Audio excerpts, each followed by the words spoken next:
Hi, I'm Tim Landwehr from Tight Lines Fly Fishing Company, and I'll be your host on today's episode of Midwest Sportsman.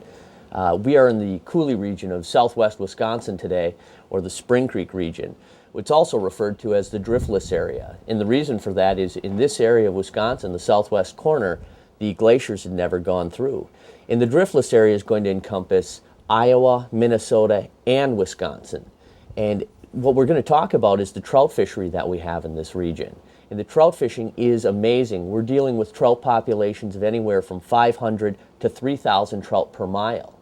And the reason for this is we have cool waters because they're spring fed, and it's just a perfect habitat for fishing. When we look at the spring creeks of the driftless area here, you look at the work that's been done, again by Trout Unlimited and a lot of local Trout Unlimited groups. These rivers that we're on today, 30 years ago, were terrible. They weren't tremendously good trout fisheries because of the amount of farming practices and so on, and the stream degradation. What has happened now is there's been a lot of projects done to increase flows and to channelize flows, to increase oxygenation in the water, and to make better habitat for trout. But most importantly, to kind of hold the banks.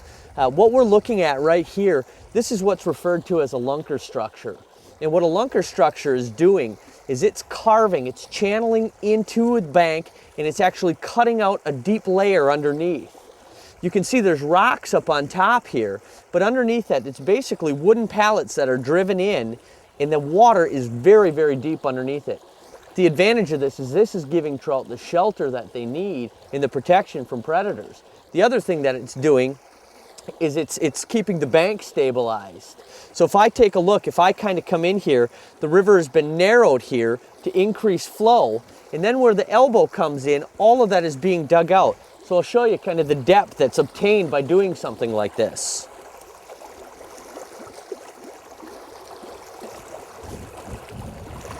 One more step and I'm over my waders. Now, underneath this bank, underneath this stream bank, this may go 5 or 6 feet. If I took a rod or a stick underneath here, you might not even touch the other end because it goes in so deep. The tricky thing as a fly fisherman is it can be a little hard to fish that stuff because all of the big trout in the river are laid up underneath those banks in deeper water. Best tactics and things for fishing this kind of thing is fishing big streamers and looking for fish. But this is permanent. This is keeping these banks intact. This is what's referred to as a Lunker structure. Underneath is that wood pallet, and the water is carving out underneath it. This is a Lunker structure. Let's go look at another structure. We're looking at some other stream work right here. This appears to be kind of like a Lunker structure that we looked at below, but it really is more of just a riprap bank as a whole. It's just a lot of riprap and a lot of rock put in there just to retain this wall. But great fishing habitat. Let's throw a little streamer through there, see if we can get something to bite.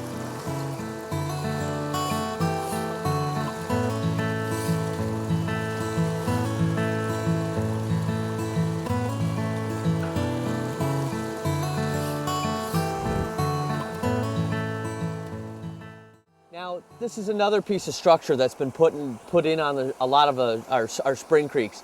This is a ramp, and what this is actually doing is it's increasing the flow coming through. It's increasing how much turbulence is here, it's putting more oxygen in the water, and it's kind of getting rid of some of the dead spots that you have. The other byproduct of putting ramps in is it creates kind of a big pool kind of at the downward end of these things. And again, that's great holding water for trout.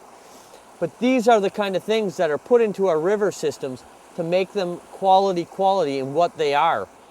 And when we look at the entire coulee region as a whole, or the entire driftless region as a whole, there are hundreds and hundreds and hundreds of this type of structures put in to create a better, more quality trout stream. This is a really, really good example of what a true riprap bank would be. Before, you've seen some other ones that were kind of a combination between a riprap bank and a Lunker structure. This is all riprap put in big boulders to keep this bank in place, and it's done a tremendously good job of it because we're seeing good current flow through here, no bank degradation. It's just a prime example of what a riprap bank should be.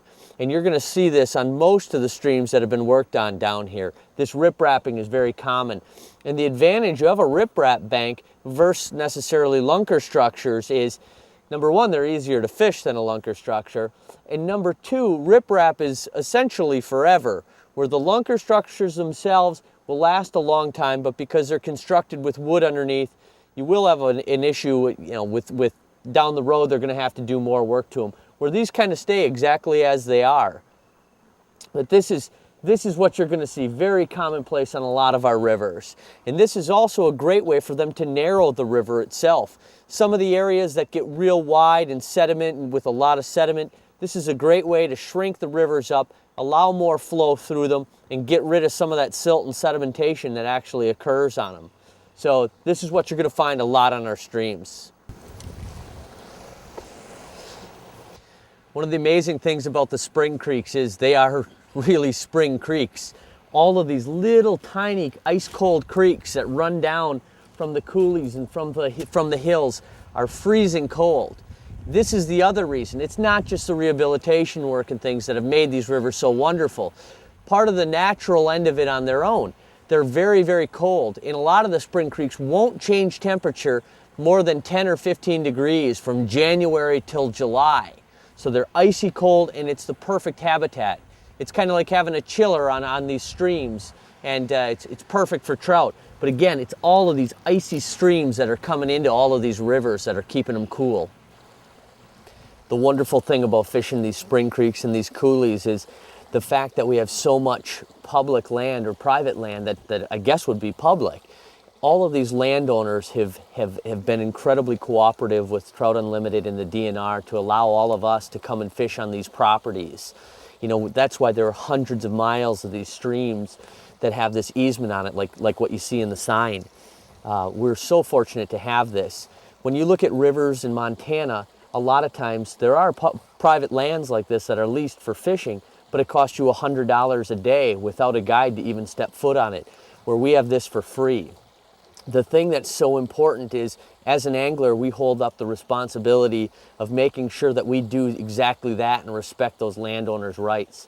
If we expect them to continually allow us to fish on their property, it's very important for us to actually, pick up after ourselves and really leave no trace. This is the beauty of this area. All of these trout at our disposal that we get to fish for, and all of this private land that they allow us to fish on. So respect the landowner's rights. Now these rivers offer a lot, with the springs and with all the work that's been done on them. There's been a lot of love and a lot of TLC given to these rivers. But it's not just that they're a spectacular river. If we as anglers would come down to any of these creeks, we could do some serious damage on them by taking and keeping fish. Part of the success of high trout populations, of seeing trout in that 2,000, 3,000 trout per mile, are because of regulations like we see here. This particular regulation is a Category 5. And what that is meaning in this case is artificials only, no bag limit, and no kill. Essentially, you're allowed to catch and put those fish right back. And that's what is making these rivers so amazing, is because we're recycling the fish. We're putting them right back into their environment. And that's the key to these streams, I feel. So what's really important is come on down, enjoy the spring creeks of Wisconsin, Minnesota, and Iowa. Fish these rivers, enjoy them. Respect the landowners. They've given us rights to get onto these properties. Respect the trout and respect the fish, because they give us so much back. And definitely, help as much as you can with your local Trout Unlimited chapters. Give them your money and do what you can to keep these people going, because these people are really keeping our rivers good. Come down and enjoy it, and we will see you on the river.